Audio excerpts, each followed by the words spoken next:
On December 15th, 2009, in a quiet suburban street in Atlanta, a door opened to a secret that would tear lives apart. Angela Matthews was just another housewife at first glance. Elegant, graceful, with a life most people would envy. A beautiful home, a successful husband, the kind of woman you'd smile at from across the driveway and think, she's got it all. But what no one could see from the outside was the loneliness that echoed through those polished hallways, and the emptiness that wealth could never quite fill. That afternoon, as the last light of day painted long shadows on the pavement, Angela heard a knock at the door. She wasn't expecting anyone, but when she opened it, she saw a familiar face, Jamal Thompson, the boy next door. Only, he wasn't a boy anymore. Now 22, Jamal had grown into a tall, confident young man, charming in a way that made people stop and take notice. He was there, he said, to help her with a faucet that had been leaking. Just a neighbor lending a hand. But behind that friendly smile, behind Angela's slightly nervous laugh, something stirred, something unspoken, something dangerous. What happened next wasn't sudden. It didn't explode in one reckless moment. It unfolded slowly, like a match burning down to the tip, a spark waiting for air. And that day, the spark caught fire. What began as a simple visit would soon unravel into a tangled web of forbidden desire, betrayal, and ultimately, death. This is the story of how one affair shattered a family, shook a community, and ended in tragedy. And it all started with a knock at the door. From the outside, Angie Matthews lived a dream most women would envy. A stunning two-story home nestled in one of Atlanta's quietest neighborhoods. A well-kept garden, luxury SUVs parked neatly in the driveway, and the steady security of a wealthy, successful husband. Marcus Matthews, a rising star in corporate consulting who spent more time in the skies than at home. Together, they painted the perfect picture: high society dinners, holiday trips overseas, and weekend brunches with crystal glasses and white linen. But behind the curated smiles and picture-perfect moments was a woman unraveling, silently, slowly, day by day. Angie wasn't just a housewife. She was once a passionate woman with dreams of her own. A painter, a reader, a soul brimming with creativity. But years of playing the role of the wife of Marcus Matthews had slowly muted those colors. While Marcus conquered boardrooms across the country, Angie drifted alone through long days in silence. Every ticking second of the grandfather clock reminded her of the absence, the lack of laughter, the cold side of the bed. Loneliness can be a quiet kind of torture, one that doesn't scream but whispers, over and over again. And in that void, she began to notice things. The way Jamal, the neighbor's son, had changed. He was no longer the boy riding his bike past her house. He was a man now, strong, confident, and always quick to smile when their eyes met. At first, she brushed it off, a silly thought, a passing flutter. But the more Marcus stayed away, the more Jamal seemed to appear. One morning, she caught herself standing by the window just watching him mow the lawn next door. Her tea had gone cold. That was when she realized she was slipping into something she couldn't yet name. What she didn't know was that Jamal had noticed her too, not as the elegant neighbor who waved politely, but as the woman who looked at him like he mattered, like someone truly saw him. And when two lonely people start seeing each other that way, truly seeing, the line between right and wrong begins to blur. That was the beginning of the end, and neither of them could stop it. It started small, a glance too long across the lawn, a smile that lingered, a joke shared at the mailbox just a little too flirtatious. Jamal Thompson, the neighbor's son, 22 years old, bright, ambitious, home from college, tall, athletic, with a quiet charm that made people trust him. He'd grown up next door, called Angela Mrs. Matthews, since he could speak. But that December afternoon, everything changed. Angie had been struggling with a dripping faucet, a minor annoyance in a house full of silence. She was reaching for the toolbox when the doorbell rang. Jamal stood there smiling. "Need a hand?" She hesitated, She should have said no, but she didn't. The door opened, literally and figuratively, and Jamal stepped inside. As he fixed the faucet, conversation flowed easily. There was laughter, familiarity, but under it all, tension. A tension neither dared to name, yet neither could deny. And then it happened, a brush of fingers as he handed her the wrench. A look held too long, a moment suspended in time, the kind where choices are made and lines are crossed. In that moment, Angela Matthews, housewife, 38, married, reached out, and Jamal didn't pull away. That day, the affair began, and with it, a secret that would burn hotter than either of them expected. They told themselves it was just once, that it wouldn't happen again. But forbidden things have a way of becoming addictive. The danger, the thrill, the feeling of being wanted. Soon, Jamal was returning every time Marcus left town. The house, once filled with loneliness, now held stolen laughter and muffled whispers. They convinced themselves they were careful, that no one would ever know. They were just two people, filling a void. But the thing about secrets, the longer they're kept, the heavier they become, and theirs was growing heavier by the day. February 2nd, 2010.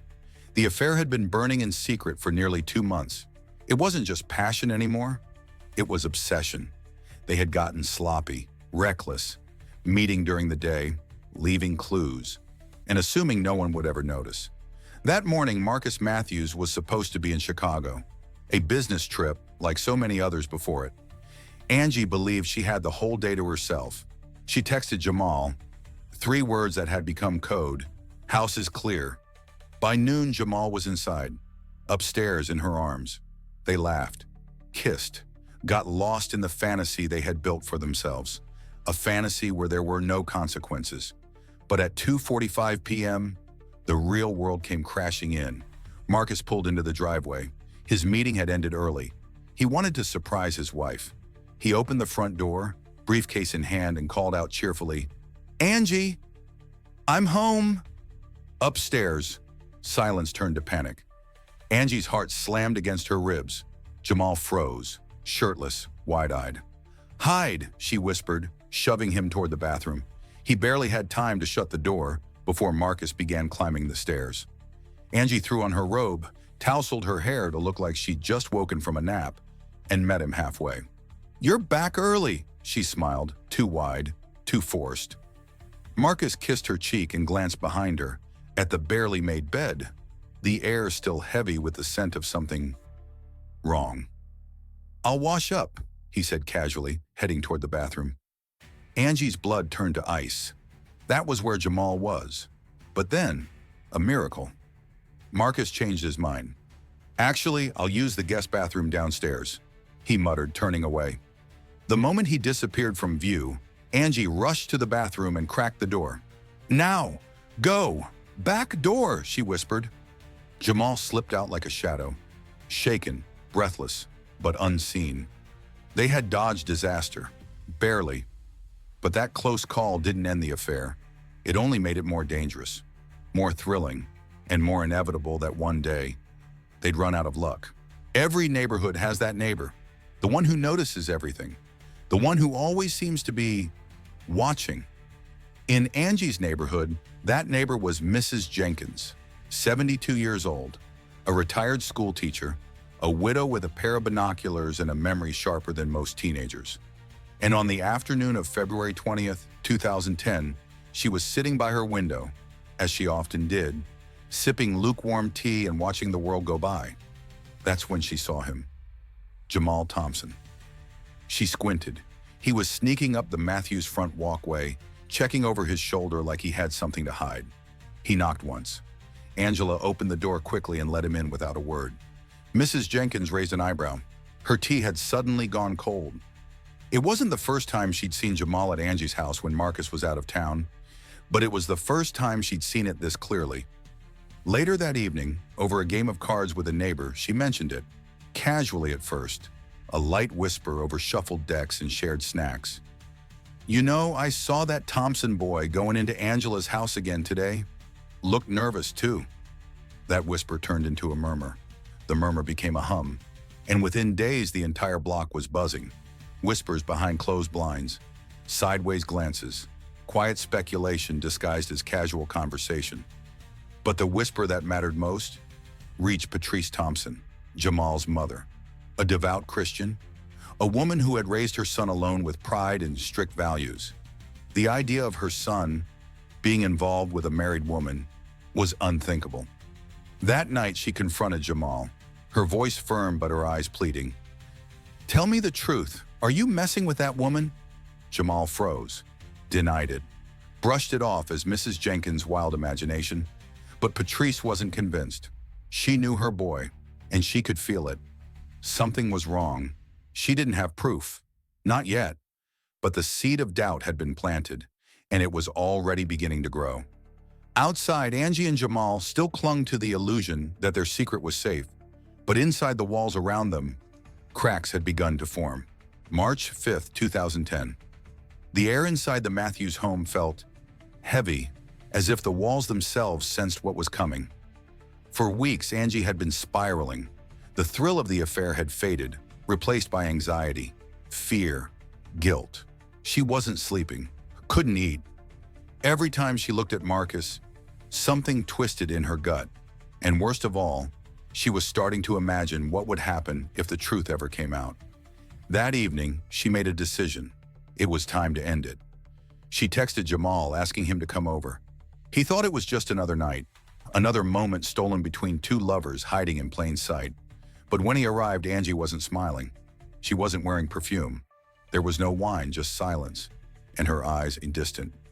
Jamal sat down, confused. "Everything okay?" he asked. She took a breath. "We have to stop." Those 4 words cracked something in him. "What are you talking about?" She looked at him, softer this time. "It's not safe anymore. People are starting to talk. My husband, my marriage, your mother." But Jamal wasn't hearing logic. He was hearing rejection. "So that's it? You're just gonna throw me away?" "No," she said, reaching out gently. "It's not like that." But he pulled back, his voice rising. "You used me. Jamal, please. You played me." His anger swelled, loud and sudden, like a storm with no warning. He stepped toward her, grabbed her arm, not to hurt her, just to make her listen. "Don't do this, don't leave me." She yanked her arm back, now scared. "Get out, now!" He shouted louder. She shouted back, 2 hearts beating out of control. And then, the moment that changed everything. Jamal stepped forward in frustration. Angie stumbled backward. Her foot caught the edge of the top stair. Time slowed. Her eyes widened.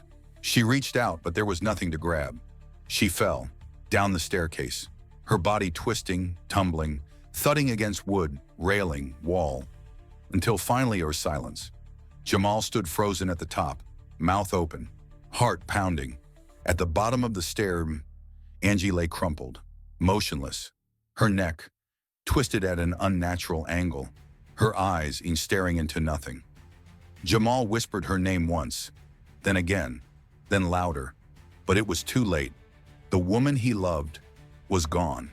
Silence, not the peaceful kind, but the suffocating, empty kind, the kind that follows disaster. Jamal stood at the top of the stairs, paralyzed, his breath caught in his throat, eyes wide with disbelief. "Angie?" No answer. "Angela?" Still nothing. He ran down the stairs, knelt beside her. Her body was limp, her skin cold. Her eyes were open, but they didn't see him. His shaking hands reached for a pulse. There was none. Panic swelled inside him like a tidal wave. This couldn't be real. It wasn't supposed to end like this. He hadn't meant to hurt her. He just wanted her to stay. And now, she was gone.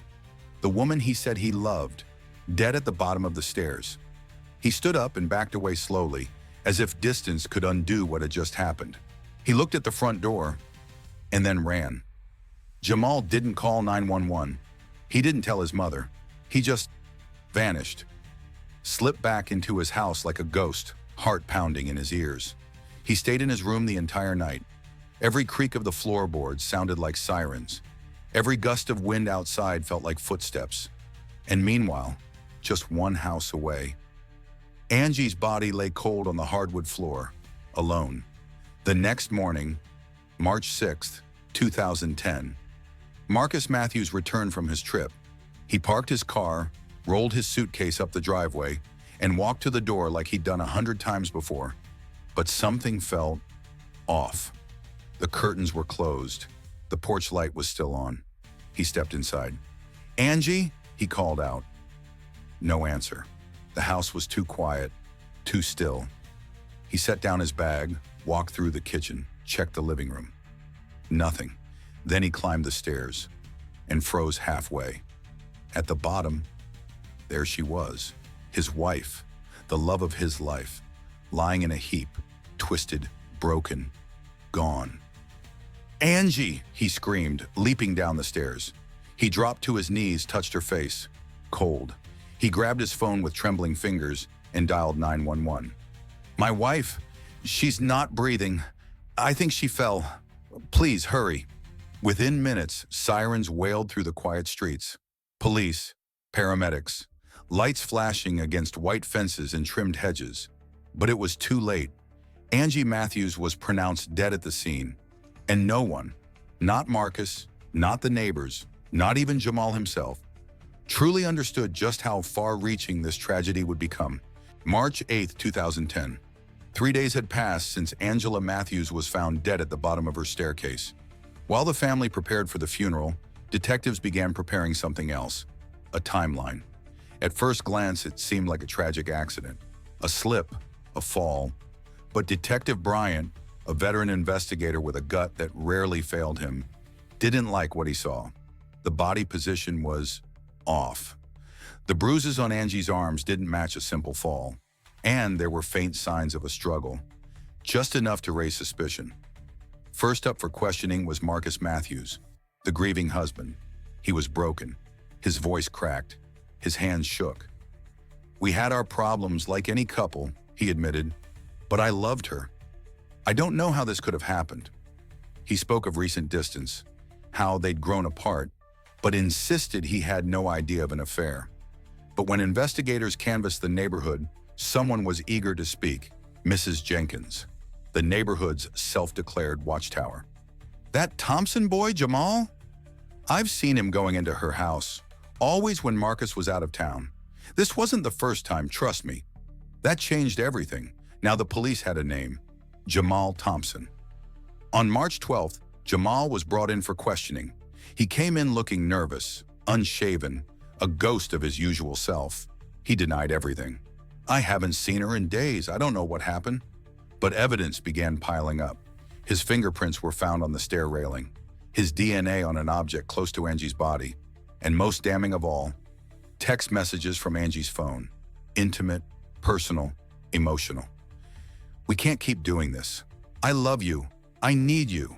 Please be careful. He can't find out." And on the night she died, "Come over. We need to talk. It's important." Suddenly, this wasn't a slip on the stairs. This was a confrontation that ended in death. June 5th, 2010. The Matthews house stood quiet. Its once lively garden was now overgrown. Curtains drawn, lights off. Marcus Matthews packed the last box into the moving van. He took one last look at the place where he had once built a life, and where that life was ripped apart. He couldn't stay, not here, not in the house where he found his wife's body, not on the street where everyone knew his pain. He moved away, searching for a place where the whispers wouldn't follow, where he could be a man, not just a tragic headline. As for Patrice Thompson, Jamal's mother, she lost more than a son. She lost her peace, her pride, her sense of belonging. Once the center of the neighborhood's Sunday brunches, church socials, and school fundraisers, now she was a ghost. Neighbors who used to greet her with warmth now avoided her eyes. Shame clung to her like a shadow. Jamal, now inmate number 27,403, spends his days behind bars, reflecting, rewinding the moment again and again. The anger, the desperation, the shove. One split-second decision cost him everything. A once bright future now limited to gray walls and visiting hours. And the neighborhood, it never truly healed. The scandal fractured trust. The silence afterward was louder than any siren. This was supposed to be a secret, a thrill, an escape, but it became an obsession, a tragedy, a cautionary tale. Because the truth is, desire without boundaries can become destruction. Passion without accountability can kill.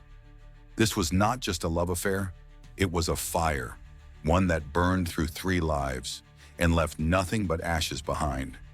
And if you think this story is unbelievable, just wait until you hear the next one. Subscribe for more true stories that dig deeper than headlines, because in every neighborhood, behind every closed door, there's always more than what meets the eye.